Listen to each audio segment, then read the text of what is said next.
Manik.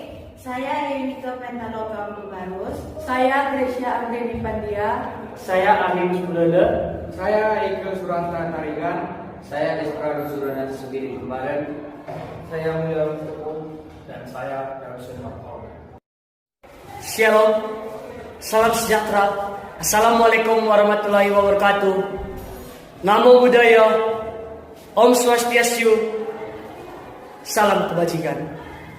Yang pertama-tama mari kita mengucap syukur pada Tuhan Yang Maha Esa, di mana berkat dan anugerahnya kepada kita sehingga kita bisa berkumpul di ruangan ini tanpa kekurangan suatu apapun. Yang pertama yang saya hormati Bapak Ibu Guru yang telah hadir di ruangan ini, yang saya sayangi dan saya cintai teman-teman saya sekalian. Terima salam saya. Shalom. Topik yang kami ambil pada saat ini ialah merdeka dari ketidakadilan. Semangat utama yang mendasari perjuangan untuk merdeka adalah keadilan. Bangsa Indonesia pada masa penjajahan merasakan ketidakadilan. Semua orang, suku, agama, ras, dan golongan yang merasakan ketidakadilan bersatu dalam sebuah perjuangan untuk melawan penjajahan. Mereka bersatu karena kesamaan nasib. Nasib sebagai orang terjajah. Sejarah mencatat kemerdekaan adalah hasil perjuangan semua orang, suku, ras, agama, dan golongan. Kemerdekaan Indonesia bukan hanya perjuangan salah satu pihak. Simaklah salah satu bagian pernyataan Bung Karno pada pidato 1 Juni 1945. Negara Republik ini, Indonesia, bukan milik suatu golongan, bukan milik suatu agama, bukan milik suatu suku, bukan milik suatu golongan adat istiadat, tetapi milik kita semua. Pernyataan Bung Karno sangat jelas tentang keadilan. Semua komponen bangsa dalam mewujudkan kemerdekaan Republik Indonesia dari penjajahan Belanda dan Jepang. Tidak dibenarkan bila ada satu suku, ras, pemeluk agama, dan golongan yang merasa berhak atas negara Republik Indonesia. Tidak bisa dibenarkan bila ada pihak yang menyatakan bahwa pihak lainnya hanya menumpang di negeri. Jika seluruh bangsa Indonesia merayakan HUT kemerdekaan Republik Indonesia, pertanyaan terpenting yang perlu kita ajukan adalah, apakah setiap warga Indonesia sudah merdeka dari ketidakadilan? Sudahkah setiap warga Indonesia merdeka dari ketidakadilan politik, ketidakadilan ekonomi, dan ketidakadilan sosial? Sejujurnya belum. Jika ketidakadilan ini meningkat, pada tahun 2045 saat Indonesia merayakan HUT kemerdekaan ke-100, belum tentu republik ini masih ada. Karena itu, ketidakadilan harus mendapatkan perhatian ekstra. Negara yang gagal, keadilan masuk ke kategori negara gagal atau failed state. Indonesia tidak boleh menjadi negara gagal. Saat merayakan HUT kemerdekaan RI, kita perlu mengingat kembali cita-cita proklamasi seperti yang tercantum pada alinea keempat pembukaan Undang-Undang Dasar. Pemerintah Republik Indonesia hadir untuk: pertama, melindungi segenap bangsa Indonesia dan seluruh tumpah darah Indonesia. Kedua, memajukan kesejahteraan umum. Dan ketiga, mencerdaskan kehidupan bangsa. Dan yang keempat, ikut melaksanakan ketertiban dunia. Indonesia kini menjadi didera berbagai masalah penting dan mendasar, sehingga cita-cita proklamasi masih jauh dari capaian. Angka kemiskinan dan pengangguran masih besar. Bayi stunting masih banyak. Kesenjangan sosial masih lebar.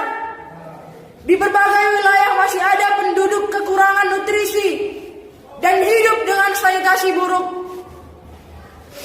Ketidakadilan terjadi di semua bidang, khususnya khususnya di bidang politik, ekonomi, dan sosial. Setiap warga negara berhak mendapatkan akses politik. Boleh menduduki jabatan apa saja, termasuk jabatan eksklusif, legislatif, dan yudikatif. Tapi, biaya politik di Indonesia sangat mahal. Untuk menjadi bupati di wilayah miskin saja, biaya politik sekitar 10 miliar. Menjadi calon legislatif pun tidak mudah. Apalagi ada konstantan yang menggunakan jurus money politics. Mereka yang punya visi, integritas, dan kapabilitas acap kandas dan terkapar akibat tracking keras. Para caleg yang menggunakan jurus money politics dan counting money.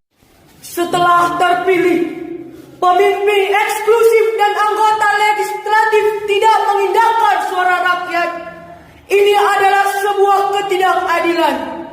Karena rakyat sudah mempercayakan para pemimpin eksklusif dan legislatif untuk menjalankan amanatnya dan mewujudkan bonus kami.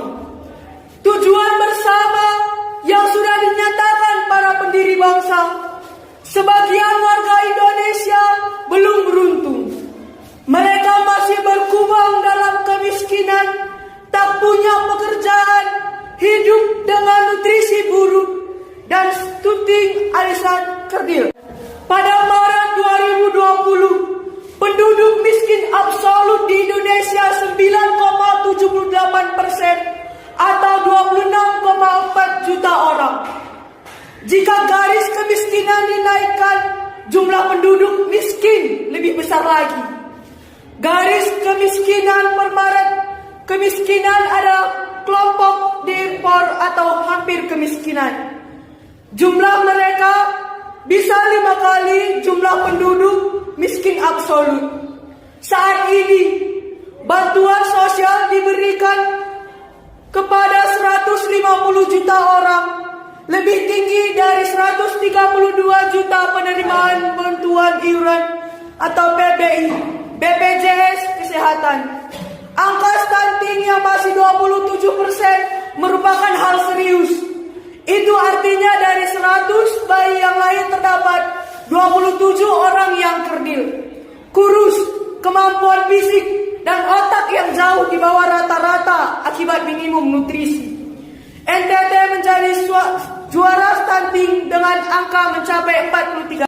Ketidakadilan ekonomi terjadi akibat penguasaan aset yang tidak merata serta warga yang tak punya akses modal dan pasar. Banyak petani yang tidak punya tanah. Reforma agraria yang digelurikan belum cukup terimplementasi. Dengan lahan pertanian kurang 2 ha, tak mungkin satu keluarga petani bisa sejahtera.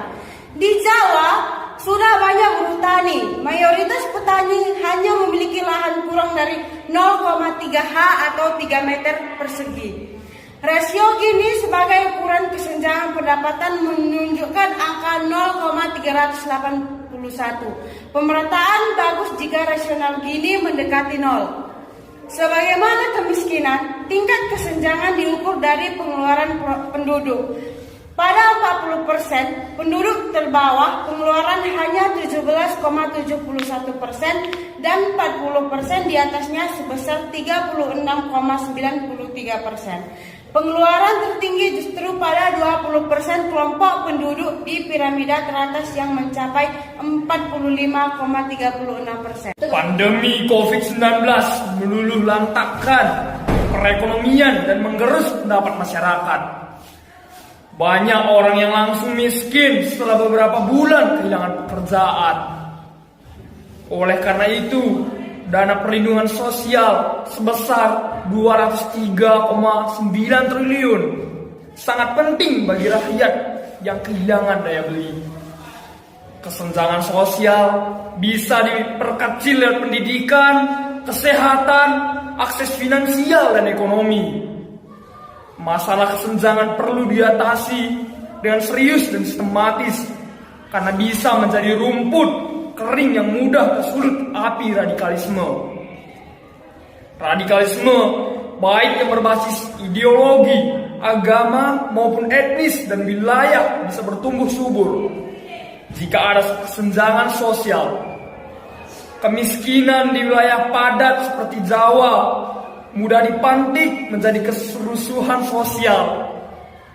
Sedangkan kemiskinan di wilayah kaya sumber daya alam seperti Papua dan Kalimantan bisa menjadi pemicu disintegrasi. Pendidikan saat ini masih mahal meskipun 20% dari APBN dialokasikan untuk pendidikan. Mahalnya pendidikan lain terasa di saat pandemi COVID-19 yang mengharuskan pendidikan jarak jauh atau PJJ. PJJ sudah memicu ketidakadilan karena sedikitnya wilayah Indonesia belum mendapatkan sinyal telepon dan akses internet. Di wilayah yang tersambung pun sinyal telepon dan jaringan internet belum andal, asap naik turun. Selain ketidakmerdekaan penduduk dari sinyal dan jaringan internet, orang tua murid mengeluhkan mahalnya biaya pulsa akibat penggunaan internet untuk PJJ. Praktik e-learning telah membawa ketidakadilan. Padahal, pendidikan merupakan eskalator bagi warga kelas bawah untuk menaikkan status sosial.